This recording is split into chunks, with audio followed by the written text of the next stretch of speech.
दोस्तों, मैं हूं आरती और सबके सामने फिर से हाजिर हूं एक नए टॉपिक को लेकर के। तो संस्कृति आईएएस के यूट्यूब चैनल पे आप सभी का स्वागत है।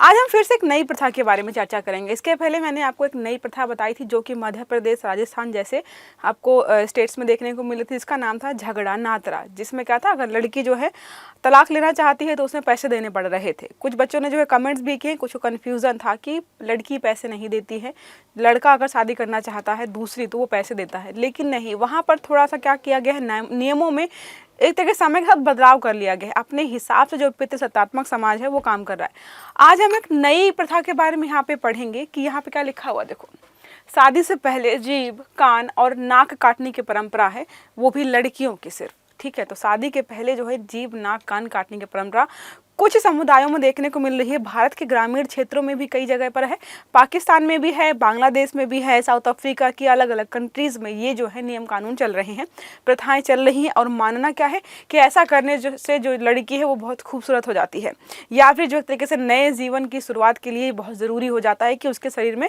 बदलाव किए जाएँ। तो यहाँ पर हम आखिर पढ़ेंगे कि इतनी 21वीं सदी में भी अगर किसी समाज में ऐसी कोई प्रथाएं चल रही हैं तो क्या कोई सामाजिक कार्यकर्ता ऐसे नहीं है जो इन प्रथाओं को लेकर के सवाल खड़े करें, या फिर जो है मानवाधिकार को लेकर के जो उल्लंघन यहाँ पे किया जा रहा है उसको लेकर के सवाल खड़े करें। तो हम आज जो है इस प्रथा के बारे में अच्छे से पढ़ेंगे और ये भी देखेंगे कि ऐसे प्रथाएं मानवाधिकारों का उल्लंघन किस तरीके से करती हैं। ठीक है, तो उसके पहले आपको बता दूं, अगर आप यूपीएससी, स्टेट पीएससी या फिर किसी अन्य तो यूपी पीसीएस या बिहार पीसीएस, राजस्थान पीसीएस, मध्य प्रदेश का पीसीएस जो है, या फिर यूपीएससी की तैयारी करें तो हमारे पास बहुत सारे कोर्सेस है। यूपीएससी का जीएस का फाउंडेशन कोर्स जो हमारे यहाँ पर स्टार्ट हो रहा है 28 नवंबर से सुबह 11:30 बजे, और यहाँ पे 3 साल की वैलिडिटी है। सारे विषयों के प्रिंटेड नोट्स मिलेंगे, साथ में क्या है आपको क्लास टेस्ट भी होंगे जिसमें प्रीलिम्स और मेंस दोनों के टेस्ट होंगे। दूसरा बैच हमारा है जो भी यूपी पीसीएस के साथ आईएएस दोनों की इंटीग्रेटेड तैयारी करना चाहते हैं, उसका बैच हमारे यहाँ शुरू होगा 14 नवंबर से सुबह 10:30 बजे। 3 साल की वैलिडिटी है, हार्ड कॉपी प्रिंटेड नोट्स मिलेंगे हर सब्जेक्ट के, साथ में आपके प्रीलिम्स और मेंस के टेस्ट भी कराए जाएंगे। अगर सिर्फ और सिर्फ बिहार की तैयारी करनी है तो pre plus mains plus interview का बैच जो है शाम 3:30 बजे 18 नवंबर से शुरू हो रहा है। मध्य प्रदेश के लिए है 21 नवंबर सुबह 8 बजे, राजस्थान पीसीएस के लिए जो है 10 नवंबर और सुबह 8 बजे। ये नंबर दिया हुआ है, इस पर जो है कॉल करके बैच से संबंधित जो भी जानकारी है कि क्या प्राइस है, कैसे क्या होगा, वो सारी इकट्ठा कर सकते हैं। अब आते हैं हम हमारे आर्टिकल पर वापस। तो आर्टिकल ये है कि शादी करने से पहले लड़कियों के कुछ शारीरिक अंगों को काट करके ये दावा किया जाता है कि आप बहुत खूबसूरत लगेंगी, या फिर जो है आपके जीवन की नई शुरुआत हो रही तो ऐसा करना बहुत ज़रूरी है। ऐसी प्रथा जो अलग अलग जो है जगहों पर देखने को मिल रही है। मेरा सवाल ये है कि ऐसी प्रथाएं जो है लड़कों के साथ क्यों नहीं होती है? सिर्फ लड़कियों को ही क्यों खूबसूरत बनना है? लड़कियों को ही क्यों आँख, कान, नाक आप काट रहे हो ताकि जो है खूबसूरत लगे? आँख नहीं, सॉरी, ठीक है, जीभ, नाक और कान, ये जो है कुछ अंग ऐसे हैं जहाँ पे कटाव लगाए जाते हैं। तो क्या लिखा है, दुनिया के कुछ हिस्सों में जैसे अफ्रीका, पाकिस्तान, बांग्लादेश, भारत भी शामिल है, भारत के कई ग्रामीण क्षेत्रों में चीज़ें ऐसे देखने को मिलेंगी। लड़कियों के शरीर के कुछ हिस्से जीभ, कान या फिर अलग जो है जीभ हो गया, कान हो गया आपका, और यहाँ पे जीभ और कान है, और कहीं की अलग अलग अंगों को काटने का यहाँ पे प्रथा चल रही है। जैसे आपने ये वाली इमेज देख के कुछ याद आ रहा होगा, ऐसे फोटोज़ वीडियोज़ आप जो है लगातार इंटरनेट पे देखते रहते हो, तो बोलते हैं कि वहाँ का कल्चर है ये। तो कान में भी आपने देखा होगा, यहाँ पर जो है बड़ा सा वो लगा के रखते हैं। आई डोंट नो कैसे मसल्स जो है उनके एडजस्ट हो जाती हैं। इनकी प्रथाएँ हैं सारी। देखो क्या लिखा हुआ है, अफ्रीका के कुछ देशों में जैसे कि इथियोपिया, केन्या, सोमालिया और सूडान, कुछ समुदायों में लड़कियों की शादी से पहले जीभ, कान काटने की प्रथा पाई जाती है। काटने की प्रथा यहाँ पे पाई जाती है। साथ में ये प्रथाएं जो है सदियों से चली आ रही हैं, अब कुछ स्थानीय मान्यताओं का हिस्सा भी बन चुकी हैं, जो युवा महिलाओं का शरीर पर शारीरिक बदलाव का एक रूप मानी जाती हैं। यहाँ पे बोला जा रहा है कि जो भी शादी करने योग्य महिलाएं हैं या जिनकी शादी हो रही है, आखिरकार इसकी जानकारी या इसका पता लगाने के लिए तरीके से देखो क्या लिखा हुआ है यहाँ पे, युवा महिलाओं के शरीर पर शारीरिक बदलाव का एक रूप मानी जाती है कि भाई युवा महिला युवा हो गई है तो उसके शरीर में बदलाव तो हो ही रहे हैं, तो उसकी जीभ काट देते हैं, कान काट देते हैं, ये भी एक शारीरिक बदलाव का एक तरीके से चिन्ह हो जाएगा कि इससे मानेंगे कि ये भी परिपक्व, मतलब उनकी बॉडी जो है पूरी डेवलप हो गई है। जानकारी के अनुसार भारत के कुछ दूर दराज और ग्रामीण इलाकों में ये प्रथा देखने को मिलती है। ये आपके लिए होमवर्क है, आप मुझे कमेंट करके बताइए, फिर गूगल कर लेना ढूंढ ढूंढ के, मैंने बहुत ढूंढा मुझे मिला नहीं है। तो ये काम आपका है कि आपको बताना है कि ये प्रथा जो है भारत के कौन से ग्रामीण क्षेत्र में या कौन से स्टेट के ग्रामीण क्षेत्र में देखने को मिलती है। ठीक है, पाकिस्तान के कुछ हिस्सों में भी ये प्रथा प्रचलित है, खासकर ग्रामीण इलाकों में।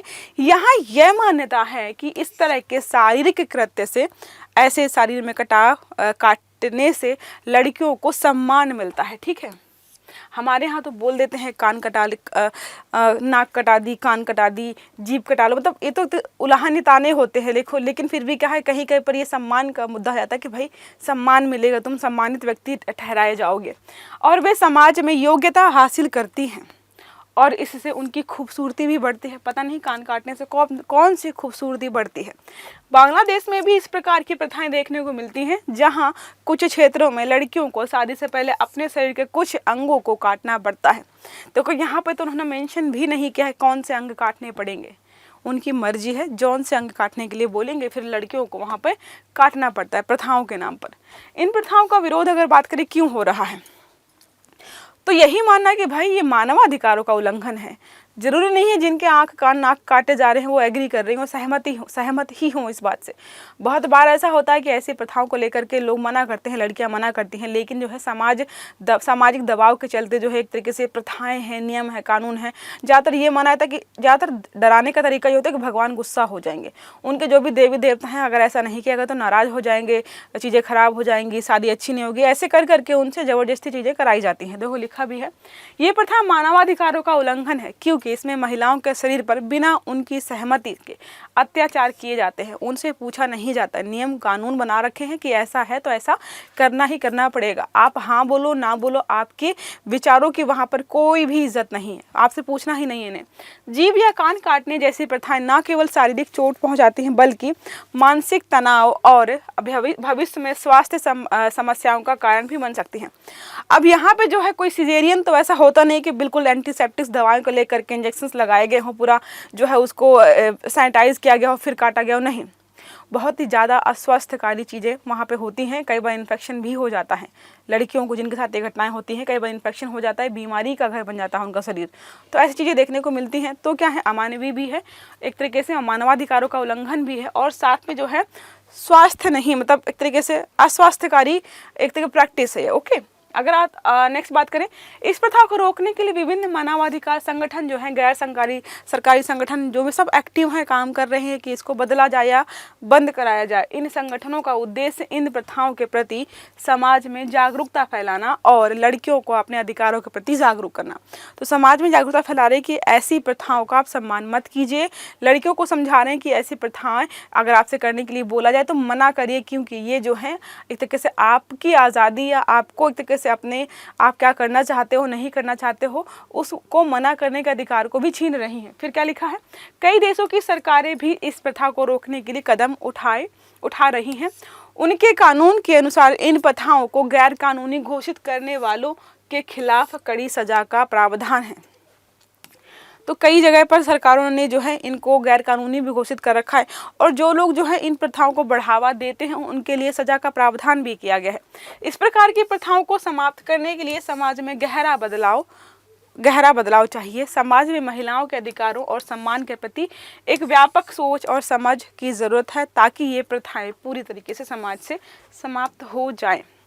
सब चीज़ों का सार यही है कि बहुत सारे लोग, सरकार और भी जो है ग्रुप जो है गैर सरकारी संगठन, NGO सब वहाँ पे काम कर रहे हैं, ताकि जो है ऐसी प्रथाओं को ख़त्म किया जा सके, महिलाओं के अधिकारों की रक्षा की जा सके, और जो ऐसी चीज़ों को बढ़ावा दे रहे हैं उनको जो है उनको सज़ा दिलाई जाए। ऐसी प्रथाओं में होता क्या है, पुरुष समाज जो है ज़्यादा आगे आकर दिखाई देगा कि नहीं हमारे नियम हैं, हमारे कानून हैं। क्यों?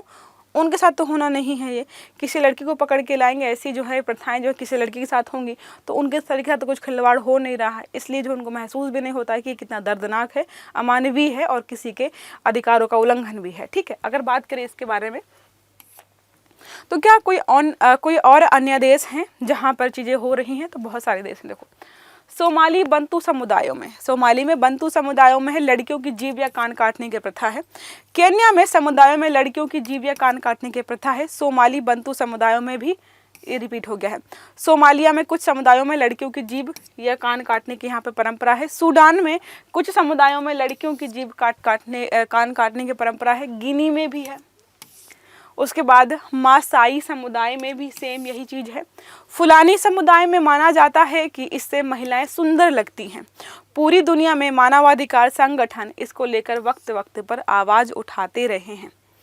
तो कुछ समुदायों का तो मानना है भाई कि लड़कियां सुंदर लगेंगी, और या फिर कुछ का मानना है कि भगवान देवी देवता जो है नाराज़ हो जाएंगे अगर आप इन प्रथाओं को नहीं मानेंगे।